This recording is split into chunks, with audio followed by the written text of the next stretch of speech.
Dans cette vidéo, nous allons voir comment conjuguer un verbe du premier groupe au présent de l'indicatif. Commençons par la règle générale. Les verbes du premier groupe sont les verbes qui se terminent en ER à l'infinitif. Donc, dès qu'un verbe se termine en ER, on peut dire qu'il est du premier groupe. Voici quelques exemples de verbes. Manger se termine en ER, il est du premier groupe. Pareil pour jeter, regarder et chanter qui se terminent aussi en ER et qui sont du premier groupe. Pour conjuguer un verbe du premier groupe, on prend son radical et on y ajoute les terminaisons. Pour rappel, le radical d'un verbe est la partie qui ne change pas dans la conjugaison.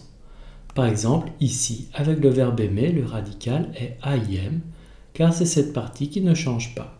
Quant aux terminaisons, au premier groupe, ce sont toujours les mêmes. E, ES, E, ONS, EZ et ENT. À noter que les exceptions du premier groupe ne concernent que les changements orthographiques pour garder la même sonorité. C'est ce que nous allons voir maintenant. Commençons par les exceptions avec nous. En fonction du modèle de verbe, nous avons des changements orthographiques qui vont apparaître. Ces changements permettent de garder la sonorité. Examinons les verbes suivants dans leur conjugaison avec nous. Le verbe fatiguer garde le U dans sa conjugaison, alors qu'il n'en aurait pas besoin. Le verbe manger a un E qui apparaît à nous mangeons pour garder le son je. Le verbe placer a une cédille qui apparaît pour garder le son S. Une autre exception notable concerne les verbes en YER. Ces verbes peuvent changer leur Y en AI, mais pas toujours. Devant nous et vous, ils ne changent jamais leur Y. Regardons les différents cas possibles. Les verbes en ailler comme payer ont deux formes de conjugaison, l'une avec le I et l'autre avec le Y. Les verbes en oyer comme nettoyer changent tout le temps leur Y en AI, pas de Y donc.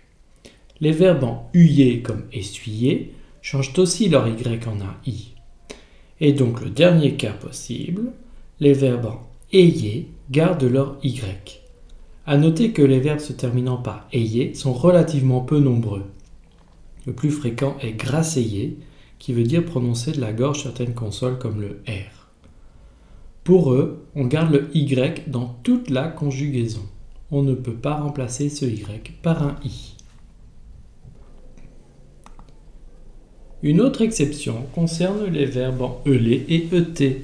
Ces verbes doublent leur L et leur T pour garder le son E, sauf avec nous et vous. Regardez ainsi l'exemple de jeter dans sa forme je jette. Ce verbe double son T. Pareil pour appeler qui double le L dans j'appelle pour garder le son E. Par contre, il y a des exceptions à connaître. Les verbes comme acheter et geler ne doublent pas leur T et L et ont un accent grave à la place. Ainsi écrit-on j'achète avec un accent grave. Voici d'autres exemples de verbes qui se conjuguent de cette manière. Haleter, déceler, modeler, ciseler, congeler, marteler et crocheter. Les verbes avec un E.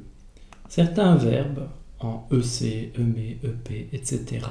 ont un E à l'avant-dernière syllabe de l'infinitif, comme par exemple lever. Ces verbes changent leur E en un E, sauf avec nous et vous. Regardez les verbes lever. On écrit je lève avec un accent grave. Pareil pour amener avec j'amène. Et pour peser avec je pèse. Remarquez bien le son E dans leur conjugaison.